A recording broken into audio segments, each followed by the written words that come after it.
Hi Tigers, do you love the ocean as much as I do?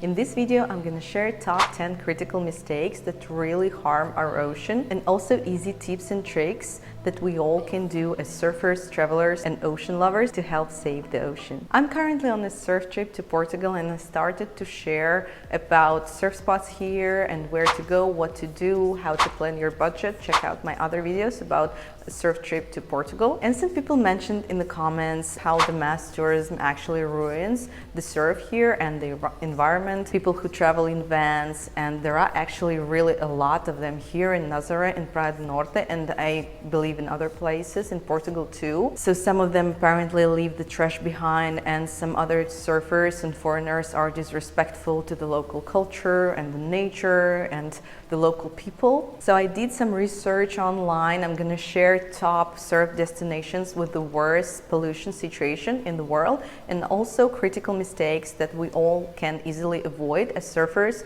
travelers. If we go on a surf trip or to our home break, what we can do to make the situation better and save the ocean. So where do you think are the places that are popular surf destinations with the worst pollution ever? I'm gonna share top 5 of them. So the first is Tijuana in California. The source of pollution is the Tijuana River, carrying raw sewage and industrial waste from Mexico that empties into the ocean, and heavy rains increase this problem, washing more waste into the ocean and creating very hazardous water conditions. Surfers often report respiratory issues and skin infections and other illnesses due to bacterial pollution. Spot number 2, Camilo Beach in Hawaii, also known as Plastic Beach. Camilo Beach collects tons of plastic debris from the Great Pacific Garbage Patch. Ocean currents deposit massive amounts of plastic waste on this coastline. So it affects both the beauty of the beach and marine life, leading to harmful microplastics in the water that surfers may accidentally swallow or get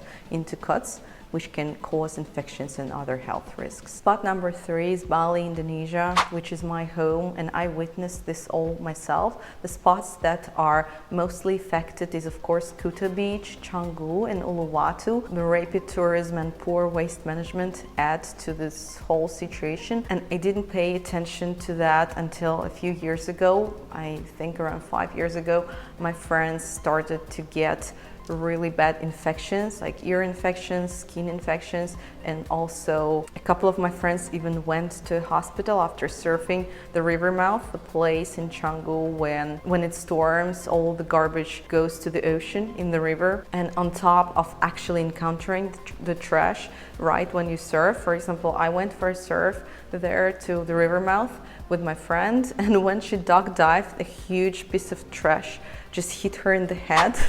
Like the water is brown there and like you can't really see through. At that time I laughed at her, but after a couple of months, 2 of my friends went to hospital and spent weeks there for having some bacterial infection. So it's not a joke, and the situation is very horrible. And of course people try to collect the garbage, and there are a lot of volunteers here, but I think the problem must be addressed at a higher level. Spot number 4, Rio de Janeiro, Brazil. The source of pollution is Guanabara Bay, an area highly polluted with untreated sewage, industrial waste, and household garbage. And the last one, the most famous and popular spot in California. The pollution spikes after heavy rain, and surfers often report skin rashes, eye infections, and other illnesses after surfing here in poor water quality conditions. With all that situation, it's very easy to underestimate our own power and control over the situation and the things that we can change to save the ocean and marine life. That's why I gathered here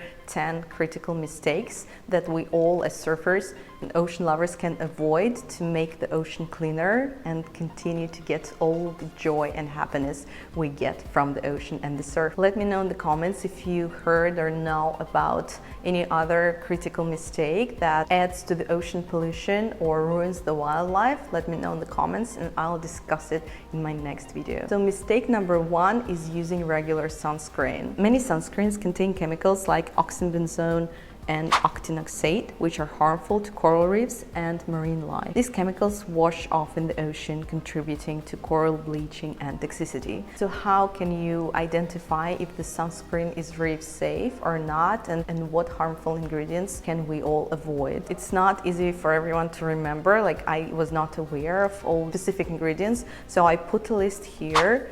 Let me know if you heard of them, if you check your sunscreen for these ingredients or not. I did some research online, and some screens can even say that it's reef safe but still contain one of these ingredients, and it means that they are not actually reef safe. So tip number 2, you can choose mineral-based sunscreens, for example, that have non-nano zinc oxide and titanium dioxide. Tip number 3, you can look for certificates like EcoCert or other organic certificates, eco-friendly in your area that you're aware of. Tip number 4, avoid sprays and powders. Spray sunscreens often contain additional chemicals to aid dispersion and are more likely to wash off into the water, affecting the marine ecosystem.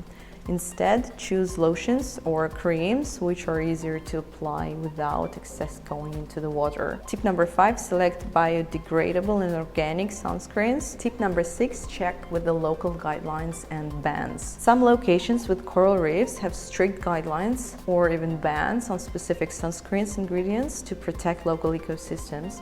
For instance, Hawaii, Palau, and parts of Mexico have banned sunscreens containing certain chemicals.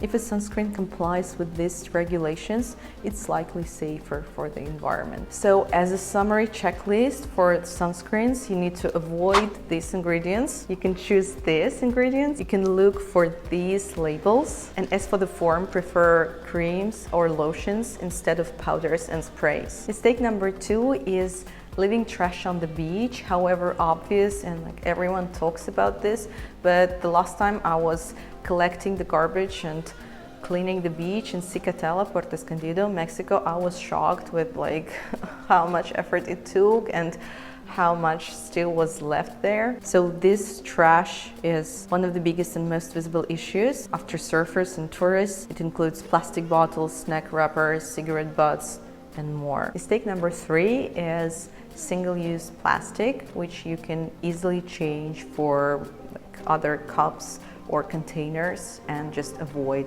plastic. Mistake number 4, neglecting wildlife, touching or disturbing marine animals like turtles, starfish, or coral for a photo. And it seems so obvious, but I have personally encountered so many times, like in Bali, Indonesia, people would take out the like squids, octopuses, starfish, or like pufferfish, or like whatever they can catch.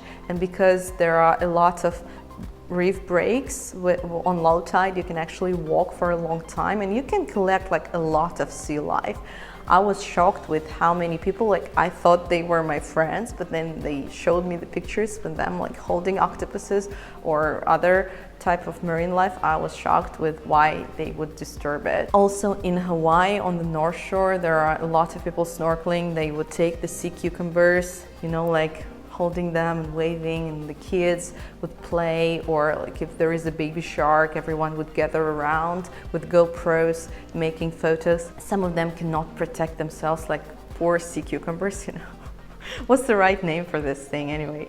So please, let's just never disturb the wildlife and respect it. Mistake number 5, anchoring boats on coral reef. Many surfers or tourists who take boats may unknowingly drop anchor directly onto coral reefs, and this practice can destroy the corals, which are crucial for marine biodiversity and takes decades to regenerate. The next one, using non-eco-friendly surfboards and gear. Many surfboards and accessories are made from materials that are toxic to marine life and the environment, such as plastic, polyester, and other. These materials can release chemicals and break down into microplastics over time, polluting the water and harming wildlife. Mistake number 7, polluting with chemical-based wax. Some traditional surf waxes contain chemicals and synthetic fragrances and dyes that can wash off into the ocean. Mistake number 8, ignoring local waste disposal practices.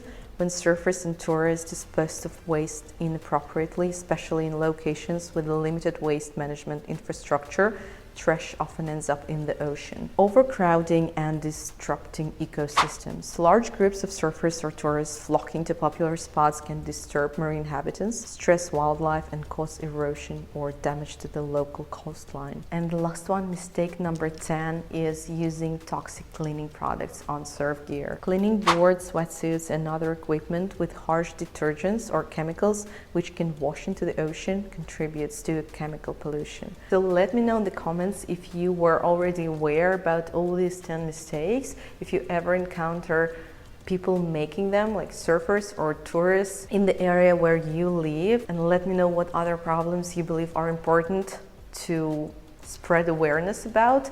Let me know in the comments and I'll be happy to discuss this in my next videos.